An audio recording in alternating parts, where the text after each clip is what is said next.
saya sampaikan, target dan capaian indikator dari RKP. Jadi untuk sektor industri ini, industri pengolahan ini ada target yang ingin dicapai oleh pemerintah. Ini dituangkan dalam rencana kerja pemerintah di tahun 2023. Ada beberapa indikatornya. Yang pertama adalah pertumbuhan PDB industri pengolahan itu target di 2023 itu 5,3 sampai 5,6%. Kemudian kontribusi PDB industri pengolahan itu 20,60.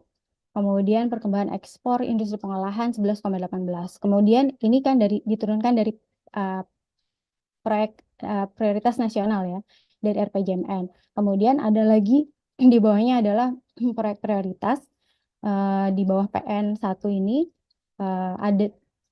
ada sekitar 5 indikator, yaitu pertumbuhan PDB industri pengolahan non migas, kontribusi PDB industri pengolahan non migas, kemudian jumlah tenaga kerja industri pengolahan, kontribusi tenaga kerja di sektor industri terhadap total pekerja, kemudian nilai realisasi investasi industri pengolahan. Nah, capaiannya di 2023 semuanya ini masih merah gitu ya. Di sini juga ada perubahan target 2023. Ada penyesuaian jadi 483,9 triliun. Ini juga masih belum tercapai angkanya, dan ini cukup jauh ya. Izin saya ingin mengupas satu persatu target dan capaian indikator untuk peningkatan industri gitu ya, peningkatan daya saing dan industrialisasi di Indonesia. Jadi pertumbuhan PDB industri pengolahan itu di triwulan 3 secara umum itu mengalami peningkatan pertumbuhan 5,2%.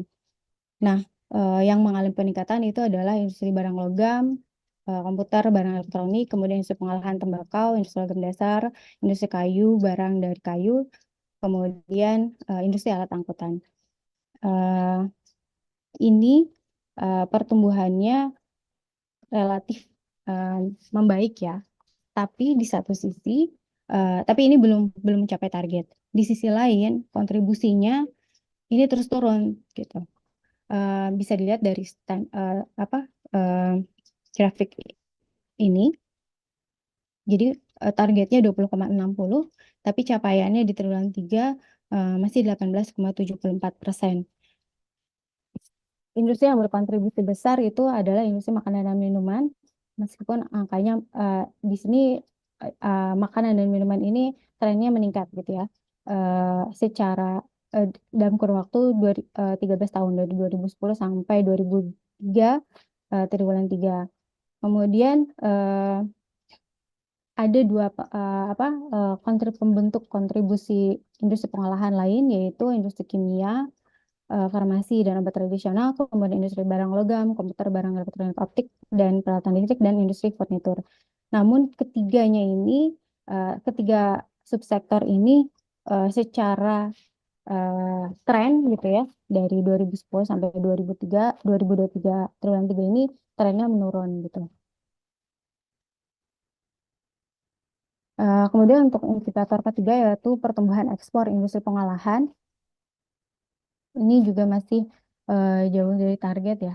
Kita turun, ekspor kita di industri pengolahan ini turun untuk year on year itu untuk capaian di November itu pertumbuhannya negatif 3,45, namun untuk secara kumulatif itu turunnya negatif 9,7%. Yang turun adalah penurunan ekspor minyak kelapa sawit, kemudian nilai ekspor industri logam dasar yang share-nya 22,32% terhadap industri pengolahan itu mengalami penurunan gitu dibandingkan Oktober yang lalu.